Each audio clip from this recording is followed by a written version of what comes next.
이번 주 그 토라 포션의 말씀 제목은 낮자부입니다. 이것은 이 낮자빔, 낮자부 이렇게 말할 수 있겠는데요. 낮자빔이라고 이것은 그대로 그 성경의 말씀을 따온 것인데요. 오늘 11절의 말씀, 너희의 유아들과 너희 아내와 내 진중에 있는 객과 너희를 위하여 나무를 패는 자로부터 물 깃는 자까지 다 너희의 하나님 여호와 앞에 서 있는 것은, 이렇게 되어 있죠. 그래서 여호와 앞에 서 있는 것, 서 있는 자들에 대한 말씀입니다. 그러니까 우리가 여기에 서 있는 이유에 대해서 말씀하고 있습니다. 이것은 다른 말로 바꾸면 왜 사느냐라고 하는 것과 같습니다. 그러니까 너희가 서 있는 이유에 대해서 말씀하고 있습니다. 그러니까 이 낮자부라고 하는 것은, 이 낮자빔이라고 하는 것은 마치 이제 성전에서는 그 기둥이 서 있는 것과 같은 것이고요. 이게 서다, 이게 스탠드죠. 서다라고 하는 그런 뜻이고, 또 이 어원을 보면 이 낮자에서 온 것인데, 이제 이것이 꽃이 피다라고 하는 뜻을 갖고 있습니다. 그런데 이 꽃이 피는 것도 여러 가지 그런 꽃이 만발하였다, 꽃이 폈다, 꽃이 활짝 폈다, 꽃이 열렸다, 이렇게 말할 수 있는데, 여기서 꽃이 폈다라고 하는 그 어원이 되는 이 낮자, 또 낮자빔의 어원이 되는 서다라고 하는 것의 어원이 되는 이 낮자는 이 아가서 2장에 나오는 그 단어인데요. 아가서 2장 12절에 보면 지면에는 꽃이 피고 새가 노래할 때가 이르렀는데 비둘기의 소리가 우리 땅에 들리는구나. 무화과 나무에는 푸른 열매가 익었고 포도나무는 꽃을 피워 향기를 토하는구나. 나의 사랑 나의 어여쁜 자야, 일어나서 함께 가자 할 때 이 낮자가 나옵니다. 이 낮자가 뭐냐면, 꽃이 피는데 많은 열매를 맺기 위해서 피었구나라고 할 때 이 낮자를 씁니다. 그러니까 열매를 전제로 하고 꽃이 피었을 때를 낮자라고 합니다. 이게 오늘 우리 일부 예배의 말씀, 본문의 말씀과 곧바로 이렇게 연결됩니다. 그래서 일부 예배 때는 말 그대로 1부고요. 그 다음에 이게 2부 예배 때는 2부가 이렇게 합쳐져야, 1부만 보고 2부는 막 궁금하지 않으신가 모르겠는데, 이 결론이 다 나질 않았는데, 은혜 받으셨습니다, 은혜 받았습니다 하고 가시는 분들은 과연 무엇을 받으셨을까요? 결론이 아직 나지 않았는데, 그래서 왠지 설교가 안 끝난 것 같고 이렇게 찝찝해야 제대로 이렇게 들으신 것입니다. 일부 예배를 뭔가 좀 더 있지 않겠는가라고 하는 게 이제 2부의 이 토라 포션의 말씀과 연결되는 것이죠. 그래서 제가 그걸 계획하고 이렇게 이 본문을 이렇게 할 수 있는 그런 것은 제가 아니죠. 여러분들 아시는 것처럼 하나님께서 그렇게 본문을 그렇게 하라. 그리고 또 2부의 본문의 말씀을 보니까 이 낮자빔이라고 하는 것이 열매를 맺기 위해서 서 있는 것이라는 뜻입니다. 그러니까 지금 여기서 쓴 이 스탠드라고 하는 이 의미는, 나의 사랑 나의 어여쁜 자야, 일어나서 함께 가자라고 하는 그 말씀을 듣기까지, 그러니까 신부가 이제 신랑이 와서 야, 너 정말 수고했다, 너는 정말 나의 신부야 라고 예수 그리스도께서 말하기까지 서 있는 것을 낮자빔이라고 한다는 것입니다. 이 결정적인 순간까지를 말씀하고 있는 것이고요. 그래서 이 낮자빔의 의미가 무엇인지 아시겠죠? 신부가 결혼식장에 서 있는 것. 신부가 결혼식장에 서 있고 신랑이 그 신부를 보면서 지금 들어오는 그런 두근두근한 순간이 바로 이 낮자빔인 것입니다. 엄청난 일이죠. 그러니까 그냥 이렇게 흔히 말하듯이 무슨 이렇게 짝다리 잡고 이렇게 서 있고 이런 게 아니에요. 정말 기대하는 마음으로 신부의 단장을 다 마치고 서 있을 때 신랑이 비로소 너는 내 뼈 중에 뼈요, 살 중에 살이다, 이 감탄을, 아담이 그 하와를 보고 감탄을 한 것처럼 두 번째 아담이신 예수 그리스도께서도 신부인 교회를 보고 그러한 감탄을 하신다는 것입니다. 너는 나구나, 너는 나로구나, 이렇게 감탄을 하실 수 있는 것이 바로 신부의 모습이라는 것이죠. 그래서 이게 이제 오늘 그 본문 누가복음 6장의 말씀, 또 그 누가복음 6장의 말씀은 마태복음 7장에도 나옵니다. 그래서 마태복음 7장에서도 이와 같이 좋은 나무마다 아름다운 열매를 맺고 못된 나무가 나쁜 열매를 맺나니 좋은 나무가 나쁜 열매를 맺을 수 없고 못된 나무가 아름다운 열매를 맺을 수 없느니라. 그러니까 그러면서 아름다운 열매를 맺지 아니하는 나무마다 찍혀 불에 던지우느니라. 이러므로 그들의 열매로 그들을 알리라. 그래서 그 열매를 맺는 가지로 서게 되는 것에 대해서 낮잡임은 말씀하고 있습니다. 요한복음 15장에서도 예수님께서 너희는 포도나무요 나는 포도나무요 너희는 가지니라고 그렇게 말씀하셨죠. 그래서 그것이 신랑과 신부의 관계인 것입니다. 포도나무가 있고 나무의 어떤 줄기라고 한다면 너희가 가지기 때문에 우리가 보통 포도나무라고 하면 그냥 포도나무를 다 포도나무라고 하죠. 가지도 포도나무고 몸통도 포도나무일 것인데 거기서 구분해서 말씀을 하시자면 내가 포도나무 몸통이고 너희가 가지다. 그럼 무엇을 말씀하고 있습니까? 너희와 내가 연결되어 있다라는 그런 말씀을 하신 것이고요. 그래서 요한복음 15장 2절에서 무릇 내게 붙어 있어 열매를 맺지 아니하는 가지는 아버지께서 그것을 제하여 버리시고, 이거 마태복음 말씀과 꼭 같은 것이죠. 무릇 열매를 맺는 가지는, 그러니까 열매를 맺을 만한 가지는 어떻게 하시냐면 더 열매를 맺게 하려 하여 그것을 깨끗하게 하시느니라. 너 열매를 많이 맺었으니까 참 좋다 이렇게 말씀하시는 것이 아니라 열매를 더 많이 맺게 하기 위해서 깨끗하게 하시느니라. 그러니까 열매를 맺는 시즌인데 우리는 농사를 잘 안 지어봤기 때문에 열매를 많이 맺기 위해서 어떻게 해야 되는지를 책으로만 알죠. 인터넷으로만 알 것입니다. 근데 열매를 많이 맺기 위해서는 가지들을 꺾어내야 되죠.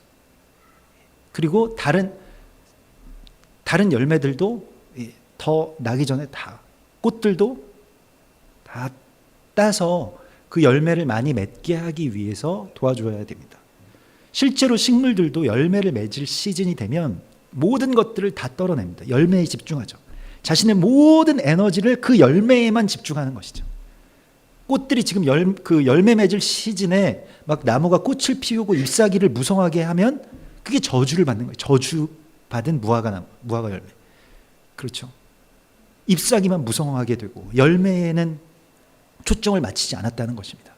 교회가 마지막 때에 정말로 집중해야 될 그 열매, 예수의 다시 오심에 대한 열매에 집중하기 위해서 다른 것들을 다 떨어내고 가지가 꺾이고 꽃이 떨어지는 그러한 고난과 또한 그러한 피폐함의 길 가운데로 가야만 이것이 열매를 많이 맺게 하기 위해서 깨끗해지는 것이라고 말씀하고 있습니다. 그래서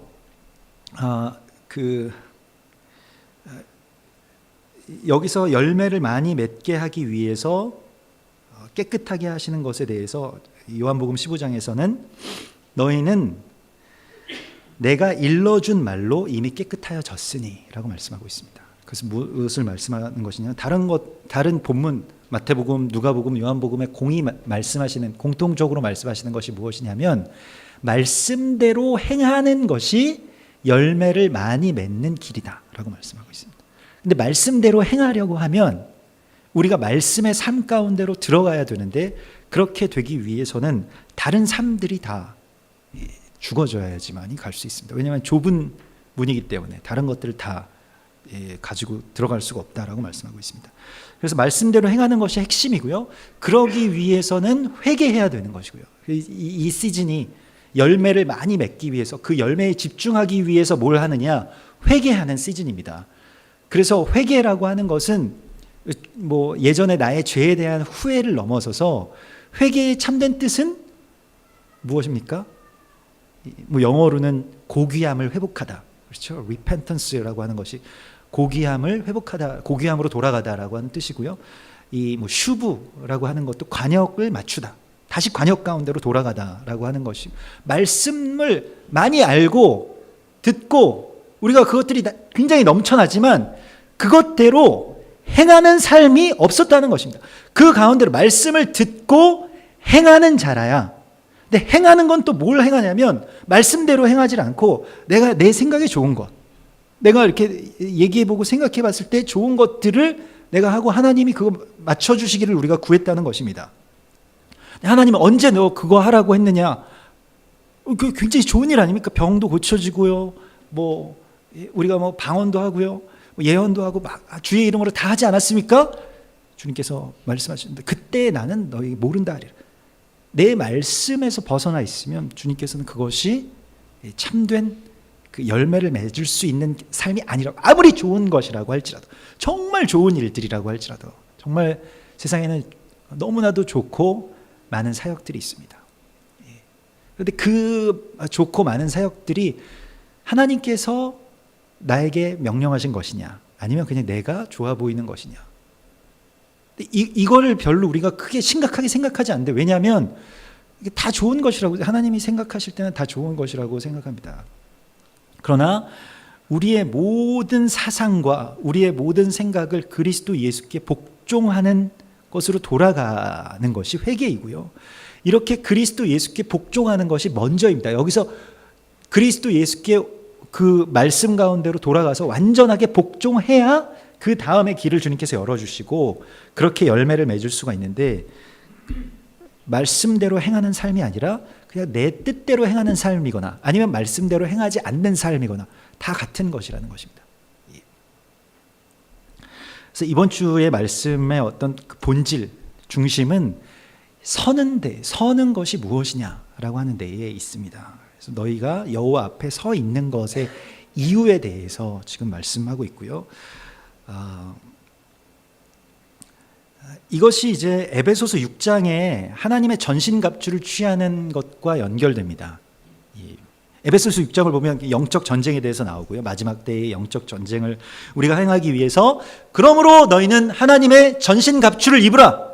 근데 이 전신갑주를 입는 이유가 막 싸워서 이기기 위해서이기도 하지만, 이는 너희가 악한 날에 능히 대적하고, 그리고 또 한 가지 중요한 이유가 있습니다. 이게 그냥 대적하고 끝나는 것이 이제 전신갑주 다 입었다, 이걸 입고 잘 싸웠다, 이게 아니고 두 번째 일이 있는데 이것을 우리가 잘 읽지 않죠. 이 모든 일을 행한 후에 서기 위함이라고 말씀하고 있습니다. 우리 싸움에 굉장히 초점이 많이 맞춰져 있는데요, 싸움을 하고 나서 서기 위함이라고 말씀하고 있어요.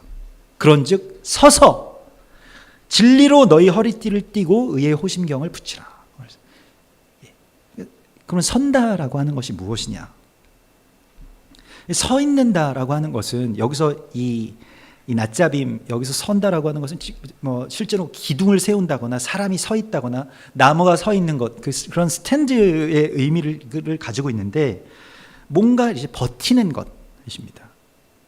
그러니까 움직이는 것보다 더 어려운 것은 버티는 것이죠. 서 있는 것이죠. 막 흔들리는 것이 아니라 거기에 끝까지 버티고 주님 앞에, 여호와 앞에, 이게 엘파님이라고 하는데 주의 얼굴 앞에 버티고 서 있는 것이 영적 싸움의 핵심이라는 것입니다. 대적을 물리치는 것은 하나님의 영역이에요. 대적에 대적이 이제 떠나갔다. 대적은 떠나가도 또 옵니다. 예수님 오실 때까지 계속 그런 싸움이 있는데, 더 중요한 것은 무엇이냐면 지금 내가 주님 앞에 서 있는가 하는 것입니다. 누가복음 10장 39절에 보면 마리아와 마르다의 이야기가 나오죠. 근데 마르다는 많은 일들을 하고 마리아는 주의 발치에 앉아 그의 말씀을 듣더니, 더 어려운 것이죠. 실제로 여러분 어디에서든, 뭐 회사든 뭐 시댁이든 어디든 일하는 게 편합니다. 아무것도 안 하는 것보다는요. 그게 오히려 내 마음이 더 편한 거죠. 물론 속으로는 아무것도 안 하는 게 편할 수도 있겠습니다만은, 그러나 실제로 움직이는 것보다 더 어려운 것은 버티는 것입니다. 또 막 많은 일들을 하는 것보다 더 어려운 것은 주님의 발치에 앉아 있는 것입니다. 그래서 더 어려운 것이죠. 실제로 많은 어떤 액션들이 우리의 사역 가운데서 그러한 것들이 있을 수 있지만, 주님 발 앞에 앉아 있는 것 자체가 예배라고 말씀하십니다. 요즘에 최근에 계속해서 제가 구하는 것이 있는데, 그것은 무엇이냐면 성실입니다. 주의 성실을 나에게 달라고 구하고 있습니다. 성실. 그 성실이라고 하는 말이, 그게 이제 아만이라고 하는 그 히브리어에서 나온 것인데, 그것이 이제 진실, 성실, 다 같은 뜻이고요. 그게 뭐 영어로는 이제 faithfulness 뭐 이렇게 하잖아요. 뭐 그러한 그걸 성실이라고 말하는데, 그 성실은 믿음과 같은 말입니다. 그러니까 이 아만이라고 하는 말은 뭐 말 그대로 우리가 아멘 할 때 그 아멘이잖아요. 믿습니다라는 것과 꼭 같은 것인데, 그렇게 주님을 믿기 때문에 내가 성실하고, 또한 주님의 그 성실함의 성품이, 그래서 아침에 일찍 일어나고 밤 늦게까지 기도하시고 늘 말씀 가운데서, 또한 주님과 나와의 어떤 관계의 시간들 가운데 늘 충실하셨던, 성실하셨던 예수 그리스도의 그 성실을 나에게 달라고 늘 최근에 많이 기도하고 있습니다. 저는 이렇게 막 그런 성실한 그 성품을 하나님께 계속 구하고 있어요. 그것이 또한 예수 그리스도의 성품이기 때문에 그렇습니다. 그래서 결과가 뭐 어떤 것이냐 하는 것을 우리가 굉장히 많이 이야기하고, 예전에 그냥 머리는 똑똑하고 좀 몸은 좀 게으른 게 낫다 뭐 이런 말을 많이 들어서 그렇게 살려고 많이 이렇게 막 애를 쓰고, 뭔가 성실하게 하는 것에 대해서 별로 이렇게 큰 가치를 두지 않고 살았거든요. 그냥 별로 성실하게 하지 않아도 그게 더 좋다. 좀 그런 성실한 것에 대한 반감이 있었습니다. 저희 아버지가 굉장히 성실한 분이셨거든요. 근데 아버지가 이렇게 성실하시니까 저는 이렇게 성실한 게 별로 좋아 보이지가 않더라고요. 아침에 일찍 깨우시고 뭐 이렇게 뭐 청소도 열심히 해야 되고 뭐 정리도 해야 되고 막 이렇게 불편하잖아요. 성실한 사람, 솔직히 성실한 사람이 자기 아버지라고 생각해 보십시오. 뭐 직장 상사가 굉장히 성실하다. 그러면 뭐 밑에 있는 사람들은 다 싫잖아요. 자기보다 항상 일찍 나와 있고 늦게 퇴근하고 이러한 상사를 누가 좋아하겠습니까? 그래서 좀 그런 사람이 되면 안 되겠다 이런 생각을 저는 많이 했었거든요. 그러니까 남들보다 늦게 출근하고 일찍 퇴근하고 이런 게 좋은 거잖아요. 그래야지 좀 주변의 사람들도 좀 쉴 구석이 있는데 막 성실하면 다른 사람들한테 강요하는 것은 그건 이제 자기 성실이고요. 아버지의 성실, 예수 그리스도의 성실은 그것이 아닙니다. 막 항상 제자들이 막 찾죠. 예수님 어디 계시냐? 그러면 어디에 가서 기도하고 계시고. 그렇다고 너희 뭐 기도 안 할 거야? 너희 뭐 금식 안 해? 뭐 이렇게 말씀 안 하시잖아요. 그냥 혼자 하시는 거예요, 예수님이. 나중에 제자들이 보고 그 기억나고 감동이 올 때 이제 따라하는 거지. 억지로 뭐 성실하게 하란다고 그게 되겠습니까? 그러나 당신은 사람들에게 피해를 주지 않으시면서 성실하게 사셨던 것이죠. 그 예수 그리스도의 성실, 또 겸손한 성실에 대해서 계속해서 구하고 있습니다. 근데 그것이 주님의 성품이고, 그것이 오늘 주님께서 이제 너희가 서 있는 이유에 대해서 이렇게 말씀하시는데요. 뭘 말씀하시냐면 2절에 보면, 그래서 우리가 서 있는 이유, 우리가 태어난 이유, 우리가 그리고 주 앞에 서야 하는 이유에 대해서 주님께서 말씀하십니다. 여기서 이 너희의 하나님 여호와 앞에 너희가 서 있다라고 하는 이 말씀, 이 엘파님이라고 하는 이 말씀은 우리가 그냥 뭐 엘파님 하면 이것을 좀 외워두시면 좋습니다. 이게 히브리 성경에서 이 엘파님이라고 하는 말씀은 그냥 우리는 그냥 뭐 서 있다, 뭐 주님 앞에서 하나님 뭐 얼굴 앞에서 뭐 주께 뭐 이런 식으로 막 여러 단어로 이렇게 뭐 조합되고 그렇게 번역되는데, 이게 어디에 나오냐면 10계명에서 우리가 1계명으로 이렇게 알고 있는 너는 나 외에는 다른 신들을 내게 있게 하지 말지니라고 할 때 우리가 나 외에는이라고 이렇게 번역을 하지만 하나님의 얼굴 앞에서 엘파님 이 됩니다. 그래서 이 엘파님, 하나님의 얼굴을 뜻하는 것이고요. 하나님과 나와의 관계가 이제 얼굴과 얼굴을 마주 보고 서 있는 관계라는 것입니다. 신랑과 신부의 관계. 항상 그 앙드레김 패션쇼의 마지막 장면을 보면 이 얼굴을 이렇게 쫙 서로 마주하는 바로 그 관계. 신랑과 신부의 관계로 끝나잖아요. 굉장히 예언적인 패션쇼죠. 그래서 그렇게 서로 얼굴을 마주하고 이렇게 보는 그 관계를 말합니다. 부부의 관계만 그렇게 할 수 있죠. 예. 그래서 다른 관계가 들어갈 수 없어요. 그 얼굴과 얼굴 사이에는. 예. 그 얼굴과 얼굴 사이에는 다른 관계, 다른 얼굴이 중간에 끼어서는 안 됩니다. 예. 제 그 친구 중에 얼굴이 정말 큰 친구가 있어요. 크고 좀 까맣고 그리고 뭐 아무튼 뭐 얼굴을 보면 그런 친구가 있습니다. 결혼식장에 가면 항상 신랑 뒤에 배경을 해주기를 항상 즐겨합니다. 나중에 다들 좋아하고 그 나중에 사진 결혼식장 사진 나오면 신랑이 굉장히 빛나 보일 때 그 뒤에 그 친구의 얼굴이 항상 있죠. 신랑이 되게 잘생긴 것 같다고 항상 그렇게 이야기를 듣는다고 그래서 항상 그 뒤에 항상 선다고 하는데 그럼에도 불구하고 그 얼굴과 얼굴 사이에 들어가서는 안 되죠. 예. 예. 그래서 얼굴과 얼굴을 대하여 보는 그 관계 가운데 선다라고 하는 것이 오늘 이번 말씀의 어떤 핵심입니다. 그것이 어디에 나오냐면 신약 성경에서는 고린도전서 13장에 나옵니다. 우리가 지금은 거울로 보는 것과 같이 희미하나 그때에는 얼굴과 얼굴을 대하여 볼 것이요 지금은 내가 부분적으로 아나 그때에는 주께서 나를 아신 것 같이 내가 온전히 알리라. 이 말씀이 신명기서 오늘 본문의 말씀과 꼭 같은 말씀이에요. 너희가 하나님 얼굴 앞에 서 있는 것은 그래서 고린도전서 13장 13절이 그 유명한 말씀이 나오죠. 그런즉 믿음, 소망, 사랑 세 가지는 항상 있을 것인데 그 중에 제일은 사랑이라.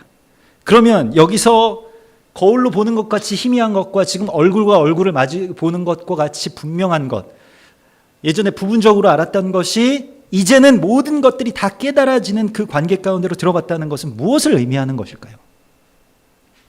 그것이 바로 부부의 관계를 의미하는 것이고 더 나아가서는 완전한 그리스도 예수와의 연합을 이루는 것과 깊은 관계가 있습니다. 무엇이냐면 막 그 엄마가 막 딸이랑 막 싸우다가 정말 화나면 엄마가 한마디 하잖아요.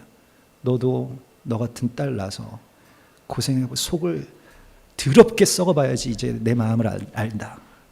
마지막에 서늘하게 그 한마디를 하잖아요. 그러면 딸도 왠지 나 같은 딸 만날까봐 마음이 막 그래서 잠잠해지는 싸움의 마무리 단계, 모녀의 싸움의 마무리 단계에 그런 말이 나오는 것처럼 예수님께서 말씀하신 것입니다. 하나님이 말씀하시는 것입니다. 너도 나처럼 돼보면 알 것이다. 이게 정말 중요한 말씀입니다. 그러니까 우리가 부분적으로 안다라고 하는 것은 그냥 삼자를 알 때, 그냥 어떤 타인을 알 때, 그냥 나와 다른 어떤 객체를 알 때의 그 알미지만 온전하게 안다라고 하는 것은 더 이상 어떤 이해가 필요 없는 그냥 내가 그리스도 예수의 입장이 됐을 때, 아니면 내가 그리스도 예수와 같이 세워졌을 때 이 말씀이 성취되는 것입니다. 그러므로 오늘 이 본문에서도 여호와께서 13절에 보면 여호와께서 내게 말씀하신 대로 또 내 조상 아브라함과 이삭과 야곱에게 말씀하신 대로 오늘 너를 세워 자기 백성을 삼으시고 그는 친히 내 하나님이 되시려 함이니라. 여기서 세워라고 하는 말과 앞에서 서다라고 하는 말은 완전히 다른 말씀입니다. 앞에서 선다라고 하는 것은 정말로 서는 것이고요. 여기서 세운다라고 하는 말씀은 히브리어로 쿰이라고 하는 것인데 완전 다른 말씀이에요. 여기서 세운다라고 같은 한글로 번역되었습니다만은 이 쿰과 낮잡임은 완전히 다른 말씀. 낮잡임은 정말로 뭔가 기둥과 사람, 나무 이런 게 서 있다라고 하는 것이고 쿰은 영어로 말하자면 establish의 말이 됩니다. 뭔가 설립되고 부르심을 받고 그리고 무엇으로 세워지느냐?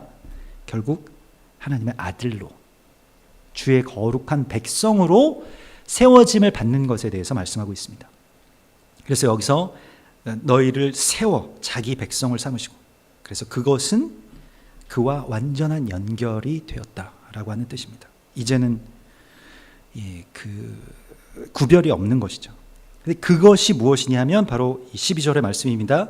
내 하나님 여호와의 언약에 참여하며 또 내 하나님 여호와께서 오늘 내게 하시는 맹세에 참여하는 자. 이 계약의 관계, 이 언약 가운데로 이제 내가 들어가는 자를 말하는 거예요. 여기에 참여했다 라고 하는 것이 세워짐을 받는 것. 이것은 이 세워짐은 이제 쿰이죠. 쿰의 세워짐을 받는 것에 대한 말씀입니다. 그래서 이것이 너희가 이 언약을 그냥 어떤 언약이 있는데 너희도 이 언약에 관련이 있는 자다. 이것이 아니고요. 이 언약 가운데로 너희가 들어왔다라고 하는 뜻입니다.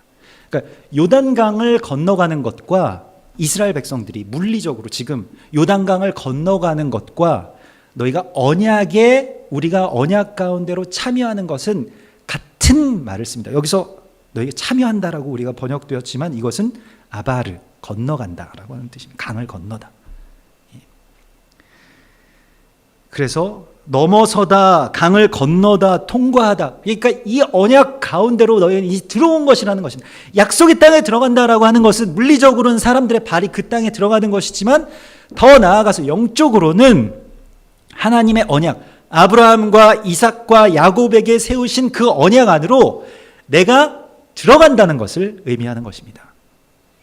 이 관계로 지금 하나님께서 우리를 부르고 계신 것이에요. 이것이 무엇이냐면 이것이 하나님의 백성이 된다라고 하는 것의 참된 의미입니다. 하나님의 백성이 된다라고 하는 것은 언약이 나의 어떤 객체가 되는 것이 아니고 성경 말씀이 예전의 어떤 신화 아니면 하나님이 이 세상을 어떻게 사랑하시고 통치해 가시는지 거기에 내가 동의하고 말고 이러한 관계가 아니라 하나님 말씀과 언약 가운데로 내가 지금 들어가서 참여하는 자가 되는 것이라는 것입니다. 바울은 이 개념을 너무나도 명확하게 알고 있었어요. 이게 신명기서와 이 바울의 그 모든 서신서들 또 뭐 구약의 모든 말씀들은 다 연결됩니다. 고린도전서 9장 23절에 바울은 이렇게 고백합니다. 내가 복음을 위하여 모든 것을 행함은 복음에 참여하고자 함이라. 복음이 어떤 객체가 아니라 복음이 다른 이야기가 아니라 내가 믿는 사실이 아니라 복음이라고 하는 것이 성경이라고 하는 것이 내 얘기라는 것이에요. 성경 가운데로 내가 들어가고 성경이 나에게로 걸어오고 너희가 내 안에 있고 내가 너희 안에 있습니다. 내 말이 너희 안에 있다라고 하는 말씀이 바로 이것입니다. 말씀을 많이 안다 이러한 것이 아니라 성경을 내 얘기로 하나님이 열어주셨을 때 그 가운데로 들어가 버리는 것입니다. 고린도전서 그 9장에 복음에 참여하고자 내가 이 복음을 위해서 모든 것을 행하고 있다. 히브리서 3장 14절에는 우리가 시작할 때에 확신한 것을 끝까지 견고히 잡고 있으면 그리스도와 함께 참여한 자가 되리라. 여기서 참여한 자라고 하는 것, 히브리서는 뭘로 썼겠습니까? 물론 나중에 헬라어로 번역되었겠습니다마는 히브리서도 히브리어로 또 히브리적인 사고로서 아바르를 말하는 것입니다. 참여라고 하는 것은 그냥 어떤 뭐 영어로 치면 무슨 뭐 출석하다, 뭐 participate, 뭐 이런 정도의 개념이 아니라 엔터를 말하는 것입니다. 안으로 들어가다라고 하는 뜻입니다. 참여라고 하는 것은.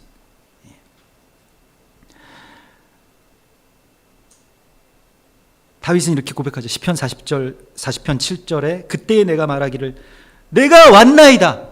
나를 가리켜 기록한 것이 이 두루마리 책에 있나이다. 나의 하나님이여 내가 주의 뜻 행하기를 즐기오니 주의 법이 이제 나의 심중에 있나이다. 그냥 나의 머리에 있는 게 아니고요. 나의 삶 전체가 이제 주님의 삶, 이 성경의 성경 가운데로 내가 들어가게 돼. 하나님의 언약, 아브라함에서부터 시작된 그 언약의 관계 안으로 내가 들어갔다는 것입니다. 이것은 그 지식적인 어떤 열림이 아니고요. 체험의 영역에 있습니다. 이것은 정말로 체험의 영역이에요. 이것은 뭘 많이 안다고, 성경을 많이 연구하고 하나님의 사역을 열심히 했다고 해서 되는 것이 아니고요. 하나님의 나라 가운데로 들어가는, 하나님의 말씀 안으로 들어가는 체험의 영역에 있습니다. 우리 이것을 구해야 됩니다. 이것은 공부해서 되는 것도 아니고 돈으로도 못 가는 것이고 정말로 돈으로도 못 가요. 하나님 나라. 바로 이게 바로 하나님 나라이기 때문에 이 언약 가운데 참여한 백성이 되기 위해서 그 어떤 희생을 다 지불하고서라도 그리고 계속해서 하나님께 구해야 됩니다. 내가 이 안으로 들어가게 해달라고, 이 백성이 되게 해달라고 우리가 구해야 됩니다. 여러분 이것을 구하십시오. 이것은 정말 알아서 들어갈 수 있는 것이 아니에요. 체험입니다. 그때에 내가 이르기를 내가 왔나이다. 나를 가리켜 기록한 것이 이 두루마리 책에 있나이다. 이스라엘도 마찬가지고요. 제가 예전에 이스라엘 정말 처음 갔을 때 저는 뭐 이스라엘을 별로 가고 싶은 마음이 없었어요. 이 대학 다닐 때도 제가 그 역사를 전공했기 때문에 무슨 그런 답사 같은 걸 많이 갑니다. 역사 현장들을 많이 찾아가고 거기에서 뭐 연구한 것들을 거기 가서 직접 보고 뭐 그런 것들을 자주 했었습니다. 근데 그런 것들이 별로 이렇게 이 믿음의 영역에 있어서는 크게 필요할 것 같은 생각이 들지 않았어요. 그리고 사람들이 다 정해놓은 어떤 그런 성경의 지금 이스라엘의 어떤 그런 성지라고 하는 것이 대부분은 다 가짜일 것이다 라고 하는 그런 저의 어떤 생각들이 있었습니다. 그러니까 뭐 거기를 사람들이 어떻게 찾아냈겠어요. 거기가 아닐 수도 있는데 다른 데 가서 괜히 뭐 여기가 무슨 뭐 예수님이 태어나신 장소고 뭐 여기가 뭐 예수님이 기도하셨던 곳이 뭐 그래서 별로 그렇게 신뢰할 수 없어서 안 갔었는데 그래서 뭐 여러 번 그 가자고 하는 권유나 기회가 있었지만 성지 순례라고 하는 것을 믿음의 어떤 단계에서 저는 이렇게 배제시키면서 살아왔습니다. 그런데 이제 이스라엘의 어떤 다른 그 회복에 대한 말씀에 대해서 하나님께서 열어주시고 거기 갔을 때 정말 개인적으로는 그런 체험들이 있었습니다. 바로 이 말씀이 내가 왔습니다, 주님. 근데 어느 그 막 광야의 그 길을 막 차를 타고 이렇게 가는데 이 고백이 나오더라고요. 내가 왔습니다. 이 말씀이 기록된 그 가운데로 이제 내가 들어갑니다. 라는 어떤 그런 고백이 그때에 있었습니다. 그래서 복음의 어떠한 그냥 방관자 아니면 후대에 우리가 그냥 복음을 연구하는 자 그리고 복음에 관해서 선포하고 전하는 그러한 자가 아니고 이 복음 가운데로 들어가는 자가 되기 위해서 우리를 세우셨다라고 주님께서 말씀하고 있습니다. 이것이 쿰입니다. 예. 복음의 어떤 관객이나 복음의 어떤 방관자나 제3자에서 뭐 저렇게 하는 것도 있겠구나, 뭐 저런 믿음도 있구나, 저런 소식도 있구나, 저런 정보도 있구나 이런 개념이 아니고요. 주님이 그것을 위해서 죽으셨기 때문에 나도 죽을 수 있는 그 길 가운데로 들어가게 되는 그런 세움을 우리가 구해야 됩니다. 이것은 주님만이 우리에게 주실 수 있어요. 주님이 우리를 세우시는 겁니다. 나는 스스로 설 수 없어요. 내가 연구한다고 해서 설 수 있겠습니까? 정말 수많은 엄청난 지식과 엄청난 교리와 엄청난 신학을 가지고 있는 사람들도 하나님께서 세워주시지 않으면 설 수 없습니다. 그렇게 서지 못한 사람들을 정말 많이 봤어요. 본인들은 서 있다고 생각하지만 그러나 그것은 정말 모래성과 같은 것들이죠. 아무것도 아닌 것입니다. 남의 이야기, 남의 증거, 남의 간증들을 들으면서 하나님에 관해서 물론 감동하는 것도 어떤 한 길입니다마는 그러나 하나님이 이렇게 말씀하십니다. 당신이 바로 복음이라고 말씀하고 있습니다. 내가 바로 그러한 복음 자체라고 말씀하고 있습니다. 말씀이 육신이 되는 것이죠. 이것이 어떻게 지식적인 영역에 있을 수 있을까요? 종교적인 영역에 있을 수 있을까요? 이것은 주님의 부르심으로 나타나는 것입니다. 그리고 그러한 길 가운데 반드시 고난의 길이 있다라고 주님 말씀하시죠. 그래서 오늘 이러한 언약 가운데 너희가 참여한 자가 되고 주의 백성이 된다라고 하는 것은 이제 주님의 백성, 여기서 그 백성이라고 이 암이라고 하는 것이 이게 그냥 단순히 뭐 우리로 치면 뭐 백성, 국민 이런 뜻이 아니고요. 여기서 뭐 암이라고 하는 것은 무엇이냐면 이 가지를 뜻하는 것입니다. 그러니까 뭐 지파로 번역할 수도 있고요. 이 암이라고 하는 것을. 그래서 이 창세기 33장의 그 세겜과 그 하몰의 추장의 아들 그 세겜과 그리고 야곱의 딸 그 디나의 어떤 이 잘못된 사랑 이야기가 나올 때에 뭐 성경에서 표면적으로 그것에 대해서 말씀하고 있지만, 그러나 거기에서 너희가 이와 같이 할례를 받으면 너희와 우리가 한 민족이 되려니와라고 레위가 그런 예언을 합니다. 근데 그 한 민족이 된다라고 하는 것이 이 에하드 암이라고 해서, 이 에하드 암이라고 하는 것이 말하자면 한 세 사람이 되는 것이죠. 그래서 오늘 여기에서도 보십시오. 너희뿐만이 아니라 여기서 지금 이걸 세우시는 하나님의 이 말씀은 이스라엘 모든 남자와 그 10절이죠. 그런데 그 뒤에 있습니다. 그 뒤에 너희의 유아들, 아내, 그러니까 여자들, 아이들, 그리고 진중에 있는 객, 이방인이죠. 너를 위하여 나무 패는 자로부터 물 깃는 자까지. 나무 패는 자와 물 깃는 자는 나중에 또 다시 우리가 나눌 기회가 있겠습니다만은, 언약과 제단 가운데 참여함을 얻은 놀라운 이방인들을 말하고 있습니다. 이방의 남은 자들을 뜻하는 것이고요. 이들이 다 너희의 하나님 여호와 앞에 서 있다. 그래서 백성으로서 우리를 부르셨다는 것입니다. 한 세 사람이죠. 이게 우리가 서 있는 이유고요. 그래서 이 하나님의 백성으로 우리가 서 있는 것, 그게 이제 그리스도 예수의 피로 전에는 외인이었던 너희, 전에는 이방인이고 외인이었던 너희가 이제는 예수 그리스도의 피로 함께 한 백성이 되고 한 가지가 되고 함께 연합한 자가 되어서 한 세 사람을 이루느니라. 이것이 바로 백성이라고 하는 이 에하드 암의 뜻입니다. 이것을 주님께서 우리 가운데 약속하시는 것이고요. 여기서 보십시오. 14절 15절 보십시오. 내가 이 언약과 맹세를 너희에게만 세우는 것이 아니라 오늘 우리 하나님 여호와 앞에서 우리와 함께 여기 서 있는 자와 오늘 우리와 함께 여기 있지 아니한 자에게까지니, 그때에 우리가 느보산에서 이 말씀을, 이 비스가산에서 이 말씀을 들은 그 백성들 말고 지금 여기에 있는 우리들에게까지 이 언약이 미치고 있음을, 언약이 열려 있음을 말씀하고 있는 것입니다. 이 계약서를 하나님께서 지금 오늘 우리에게 보여주십니다. 너희를 위해서 부르는 말씀이다.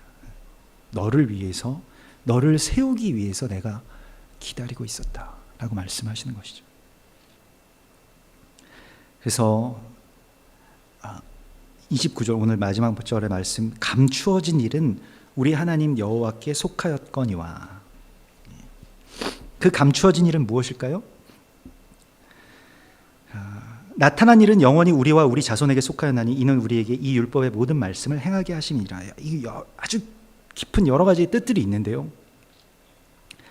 감추어진 것은 우리 하나님 여호와께 속하였다라고 말씀하시는데, 뭐가 이제 감춰지게 되냐면 이 앞에 27절, 28절 여호와께서 기록된 대로 저주를 내리시고 진노와 격분과 크게 통한하심으로 그들을 이 땅에서 뽑아내사 다른 나라에 확 정말 멀리까지 확 내던지셨음이 오늘과 같다 하리라. 이 말씀이 성취됐죠. 이스라엘 디아스포라가 어디까지 있습니까? 세계 전역에 퍼져 있습니다. 일본에까지 있다고 하니까요. 뭐 중국에도 있고 우리나라에도 있고, 이스라엘의 남은 자들 그렇게 주님께서 흩어 보내셨어요.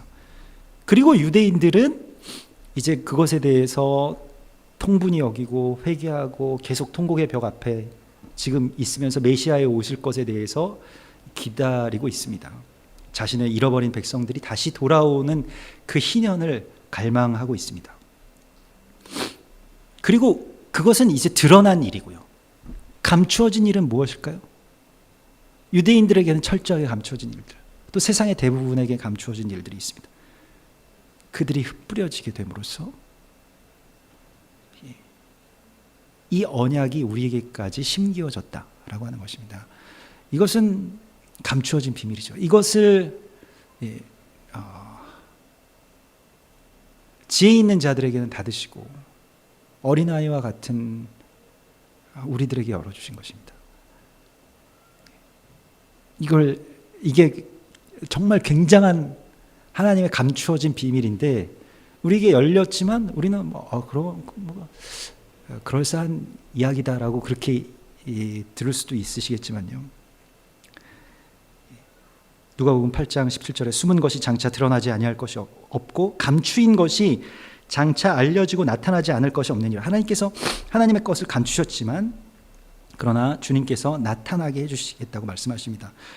잠언 25장 2절에 이를 숨기는 것은 하나님의 영화요. 하나님께서 이것을 숨겨 놓으신 거예요. 하나님의 권능인데 이를 살피는 것은 왕의 영화니라. 그런데 그것이 어떠한 것인지를 살필 수 있는 권한은 누구에게 있느냐?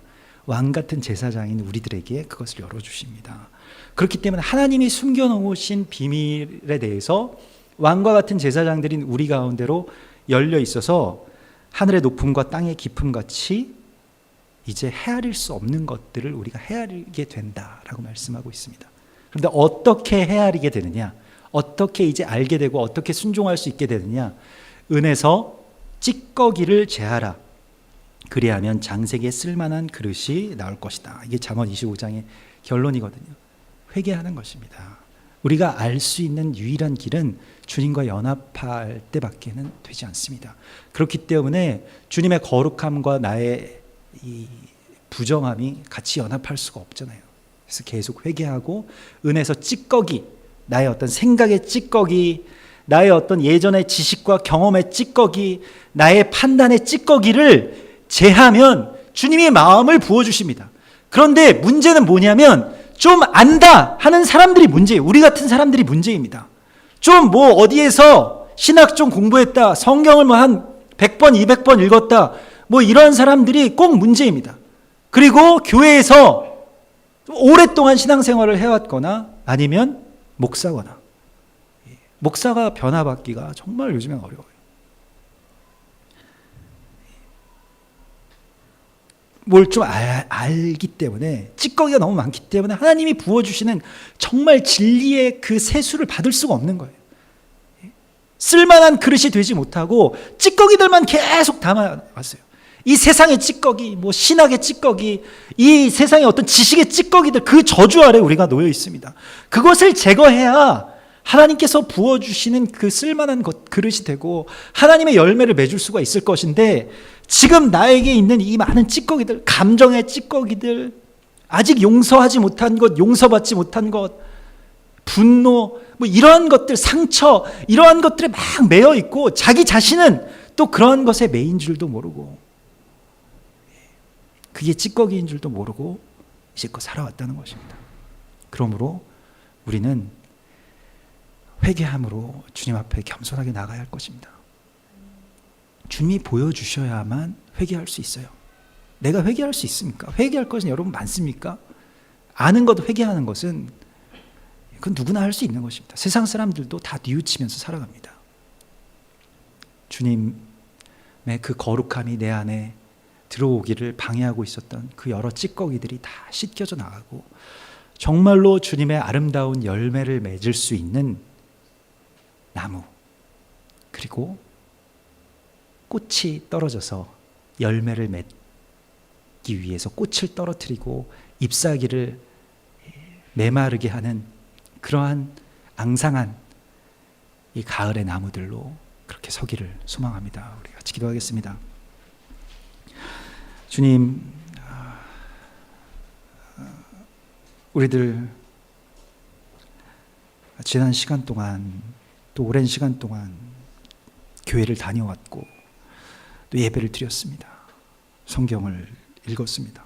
주님의 일도 여러 가지를 해보았습니다. 그러나 나의 삶 가운데, 주님의 제단 가운데 드릴 열매가 없고, 아직 주님의 그 언약, 아브라함과 이삭과 야곱, 그리고 다윗과 맺으신 그 언약 안으로 온전하게 들어가서 살지 못하고 죽지 못하고 그렇게 우리가 여기 있음을 불쌍히 여겨 주시옵소서. 내가 알지 못하는, 내가 깨닫지 못하는 나의 찌꺼기들을 주님 깨닫게 하여 주시고 그것을 내 안에서 제할 수 있는 참된 회개의 영을 우리에게 부어 주시옵소서. 나의 너무나도 많은 생각들이, 나의 그 비루한 경험들과 모든 기억들이 주의 길을 막아왔다면 주님 용서하여 주시고